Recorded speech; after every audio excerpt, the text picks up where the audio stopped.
Unless you're deadly to write, or maybe Special Counsel Robert S. Mueller III, the questionnaire for national security positions should terrify you.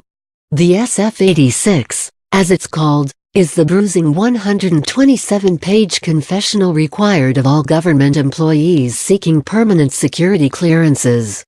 Before you can be trusted with state secrets, you need to be put through the moral wringer. For an applicant, the SF-86 is a mythic woodshed in PDF form. It's a place to face your whole shifty lifetime of corner-cutting, half-truths, pleasure-seeking and brazen misdeeds. Slept with a married colleague, defaulted on a J.Crew card, didn't quite finish an online college course? There's no hiding anything on the fearsome SF-86. And you come clean, or risk imprisonment.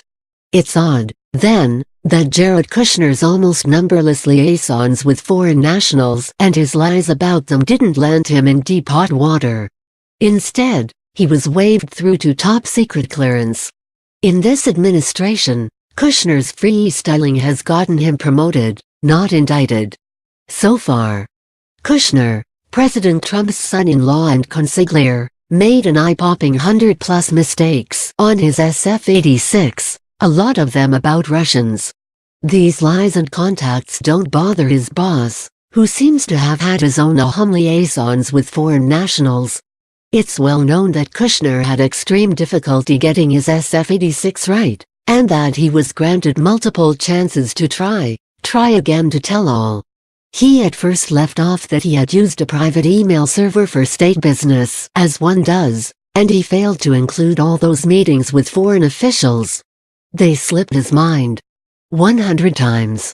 In February 2018, at a House Oversight Committee hearing, Representative Rasha Krishnamurthy, DL, addressed Kushner's SF-86 troubles.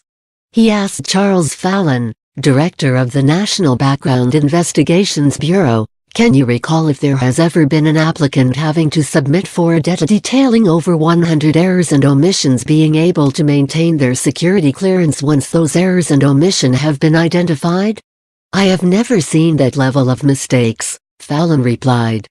But Kushner still got cleared. On January 24, NBC News revealed that, according to two sources familiar with the matter, Kushner had a benefactor, an ex-Pentagon official named Carl Klein. Klein was hired by Trump to be the White House Director of Personnel Security in May 2017. In May 2018, Kushner was suddenly determined safe for permanent secret and top-secret clearances. The highest-level clearance, which is granted by the CIA, has been withheld from Kushner. According to NBC, Klein ignored the warnings of two career security specialists in the White House who had rejected Kushner's application.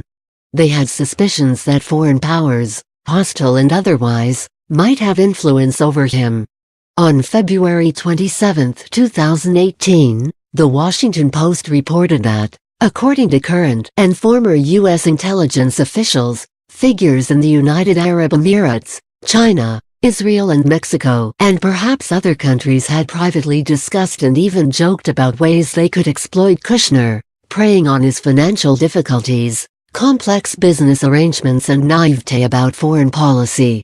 Sounds decidedly worse than a maxed out J.Crew card, right? Not for Lucky Jared. To those who follow the Kushner Chronicles, the idea that the scion of a New Jersey real estate empire had his SF-86 rubber stamp sounds familiar.